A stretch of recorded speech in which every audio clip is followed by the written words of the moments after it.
साईनाथ महाराज की जय, Mohan ji ki jai. Good day to everybody. I'm going to read chapter 10 from the Shirdi Sai Satcharitra. Sai Baba's mode of life, his sleeping plank, his stay in Shirdi, his teachings, his humility, Nanavali, the easiest path. That's the summary of this chapter. Remember him, Sai Baba, always with love, for he was ever engrossed in doing good to all, and always abided in his self. To remember him only is to solve the riddle of life and death. This is the best and easiest of sadhanas, as it involves no expenditure.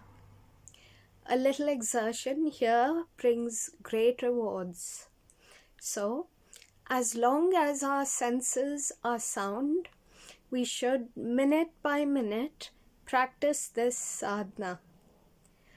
All other gods are illusory. Guru is the only God. If we believe in the Sadguru's holy feet, he can change our fortune for the better.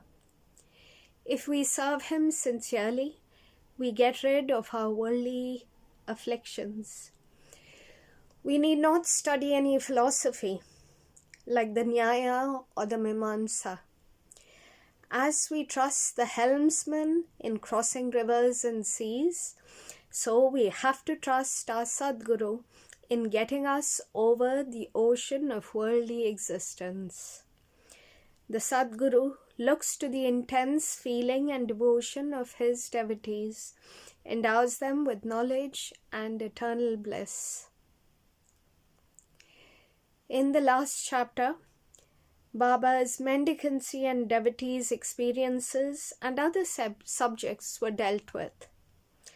Let the readers now read where and how Baba lived, how he slept, and how he taught, etc. Baba's wonderful bedstead. Let us first see where and how Baba slept.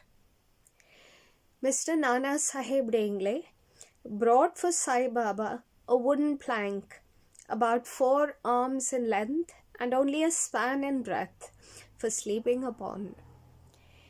Instead of keeping the plank on the floor and sleeping on it, Baba tied it like a swing to the rafters of the masjid with old shreds or rags and commenced to sleep on it. The rags were so thin and worn out that it was a wonder how they could bear or support the weight of the plank itself, let alone the weight of Baba. But somehow or the other, or it was Baba's sheer leela, that the worn-out rags did sustain the plank, along with the weight of Baba on it. On the 4 corners of this plank, Baba lit pantis, earthen lamps, 1 at each corner, and kept them burning the whole night. It was a sight for the gods to see Baba sitting or sleeping on this plank. It was a wonder to all how Baba got up and down the plank. Out of curiosity, many observers kept watching the process of mounting and dismounting, but no one succeeded. As the crowds began to swell, so as to detect this wonderful feat, Baba one day broke the plank into pieces and threw it away.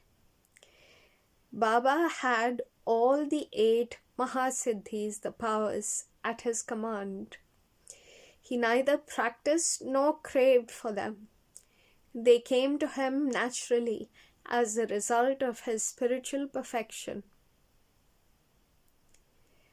Manifestation of Brahma. Though Sai Baba looked like a man 3 cubits and a half in length, still he dwelt in the hearts of all. Inwardly he was unattached and indifferent, but outwardly he longed for mass welfare. Though inwardly an abode of peace, he looked outwardly restless. Inwardly he had the state of Brahma. Outwardly he seemed engrossed in the world. Sometimes he looked on all with affection, and at times he threw stones at them. Sometimes he scolded them, while at times he embraced them and was calm, composed, tolerant, and well-balanced. He always abided in and was engrossed in the self, and was well disposed towards his bhaktas. He always sat on one asan and never travelled. His satka was a small stick which he always carried in his hand. He was calm and thought-free. He never cared for wealth and fame and lived on alms. Such a life he led. He always uttered, Allah Malik, God is the real owner. Entire and unbroken was his love for the bhaktas. He was the mine or storehouse for self-knowledge and full of divine bliss. Such was the divine form of Baba, boundless, endless, and undifferentiated. One principle which envelops the whole universe from a stone to Brahma, incarnated in Sai Baba. The really meritorious and fortunate people got this treasure trove in their hands, while those people who, not knowing the real worth of Sai Baba, took him to be a mere human being, were indeed unfortunate. His stay in Shirdi and his possible birth date. None knew or knows the parents and the exact date of birth of Sai Baba, but it can be approximately determined by his stay in Shirdi. Baba first came to Shirdi when he was a young lad of 16 and stayed there for 3 years. Then, all of a sudden, he disappeared for some time. After some time, he reappeared in the Nizam state near Aurangabad and again came to Shirdi with the marriage party of Chand Patil when he was about 20 years old. Thence he stayed in Shirdi for an unbroken period of 60 years, after which Baba took his Mahasamadhi in the year 1918. From this we can say that the year of Baba's birth was approximately 1838 AD. Baba's mission and advice. Saint Ramdas, that's 1608 to 1681, flourished in the 17th century and fulfilled to a great extent his mission of protecting cows and Brahmins against the Yavanas, the Mohammedans. But within 2 centuries after him, the split between the two communities, the Hindus and the Muslims, widened, and Sai Baba came to bridge that gulf. His constant advice to all was to this effect: Ram, the god of the Hindus, and Rahim, the god of the Muslims, were one and the same. There was not the slightest difference between them. Then why should their devotees fall out and quarrel between themselves? You ignorant folk, join hands and bring both communities together. Act sanely, and thus you will gain your object of national unity. It is not good to dispute and argue. So don't argue, don't emulate others. Always consider your interest and welfare. The Lord will protect you. yoga, sacrifice, penance, and knowledge are the means to attain God. If you do not succeed in this by any means, in vain is your birth. If anyone does evil unto you, do not retaliate. If you can do anything, do some good unto others. This, in short, was Sai Baba's advice to all, and this will stand us in good stead both in material and in spiritual matters. Sai Baba as Sadguru. There are many so-called gurus who go about from house to house with cymbals and veena in their hands and make a show of their spirituality. They blow mantras into the ears of their disciples and extract money from them. They profess to teach piety and religion to their disciples, but are themselves impious and irreligious. Sai Baba never thought of making the least show of his worth, his piety. He had no body consciousness, but he had great love for his disciples. There are two kinds of gurus: Niyat, appointed or fixed, and Aniyat, unappointed or general. The latter, by their advice, develop the good qualities in us, purify our hearts, and set us on the path to salvation.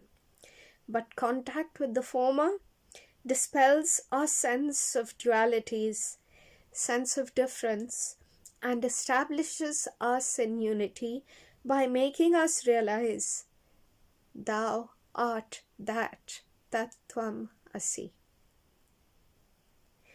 There are various gurus imparting to us the various kinds of worldly knowledge, but he who fixes us in our nature, our self, and carries us beyond the world, beyond the ocean of worldly existence, is the Sadguru.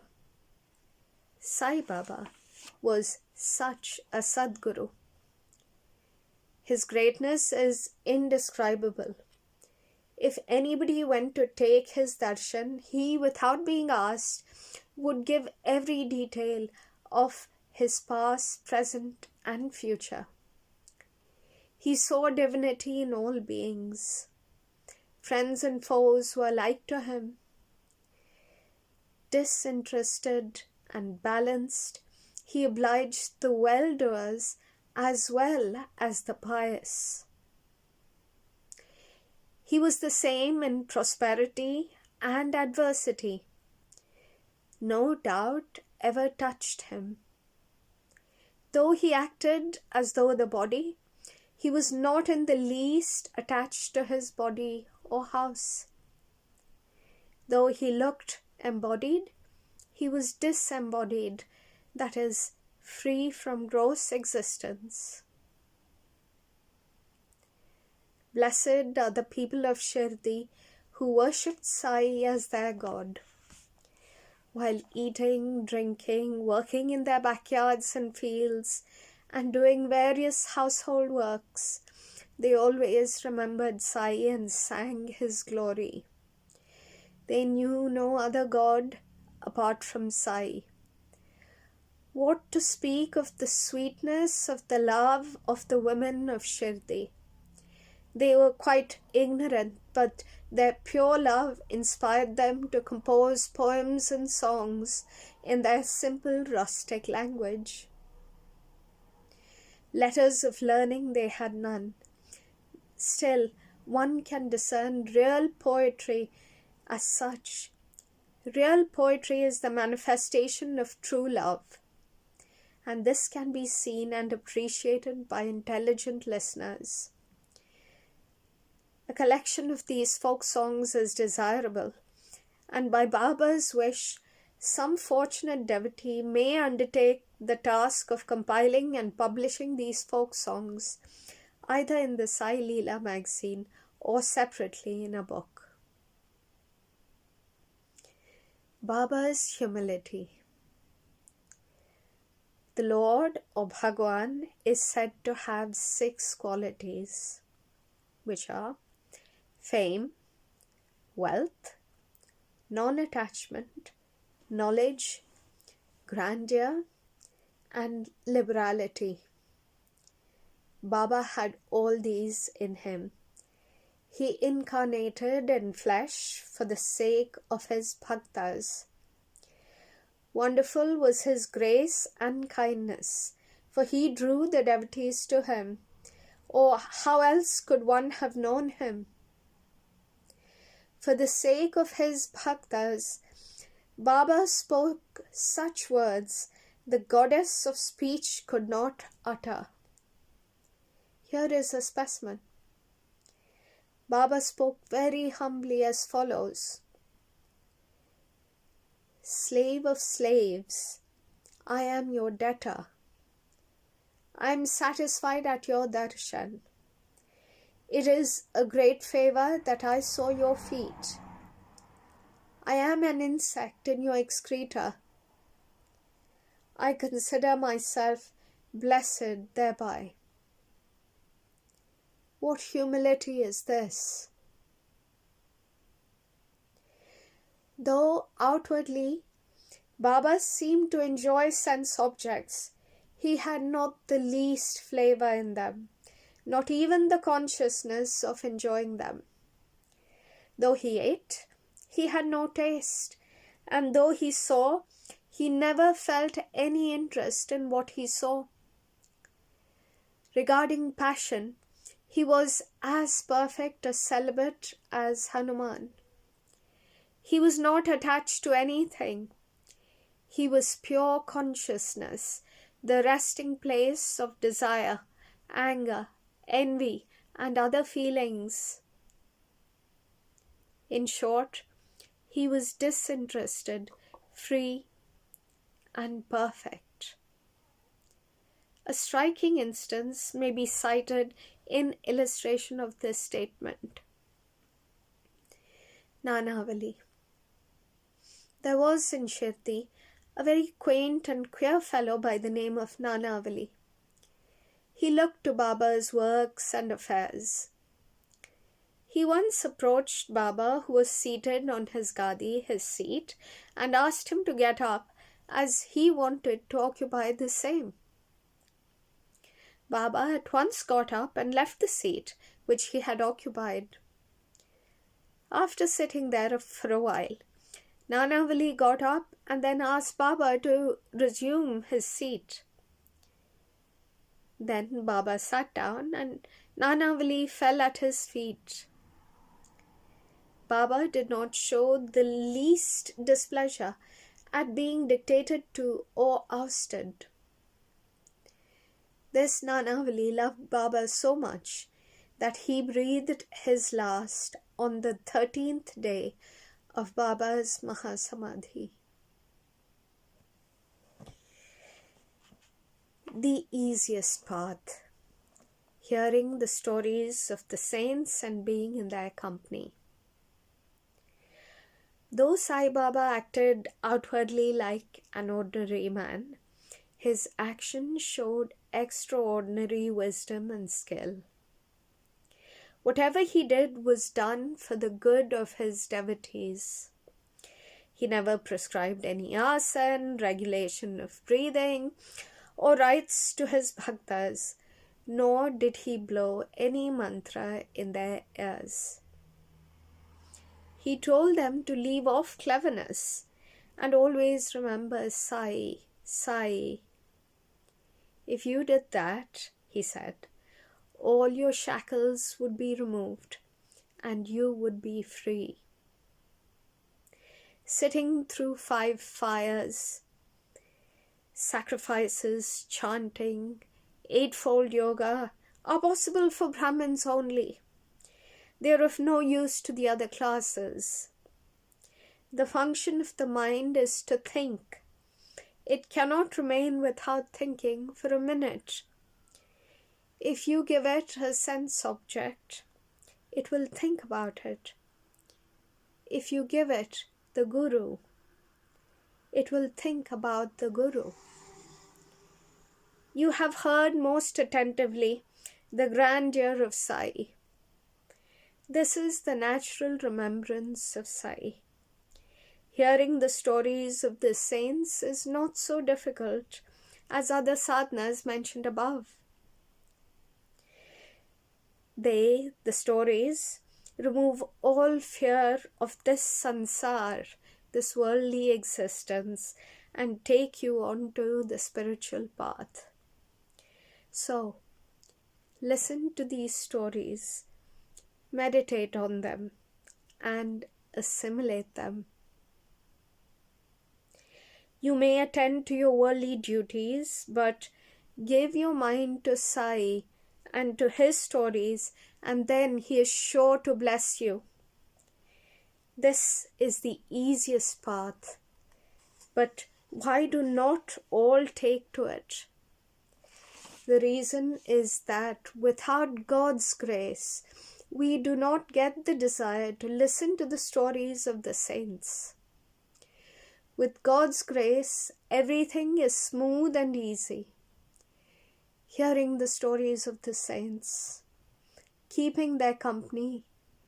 Hearing the stories of the saints is, in a way, keeping their company. The importance of the company of saints is very great. It removes our body consciousness and egoism, destroys completely the chain of our birth and death, and cuts asunder all the knots of the mind and takes us to God. God, who is pure self-consciousness. It certainly increases our non-attachment to sense objects and makes us quite indifferent to pleasures and pains and leads us onward on the spiritual path. If you have no other sadhana, such as uttering God's name, worship, devotion, etc., but if you take refuge in them, the saints, they wholeheartedly will carry you off safely across the ocean of worldly existence. It is for this reason that the saints manifest themselves in this world. Even sacred rivers, such as the Ganga, Godavari, Krishna and Kaveri, etc., which wash away the sins of the world, desire that the saints should come to them for a bath and purify them, the river. Such is the grandeur of a saint. It is on account of the store of merits in past births that we have attained the feet of Sai Baba. We conclude this chapter with meditation on Sai's form. He, the graceful and handsome Sai, standing on the edge of the masjid and distributing udhi to each and every bhakta with a view to his welfare. He, who thinks of the world as an illusion and who is ever engrossed in supreme bliss. Before him, we humbly prostrate ourselves. Bow to Shri Sai. Peace be to all.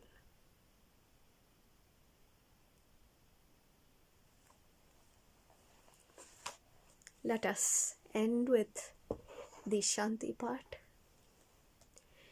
Samasta loka sukhino bhavantu.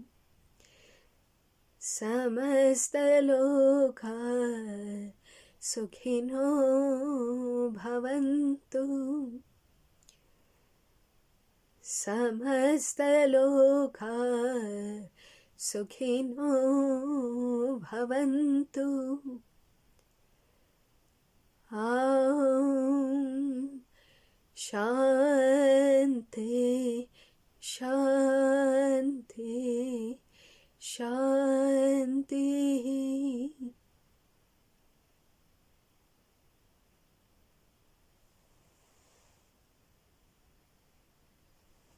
Good day to all.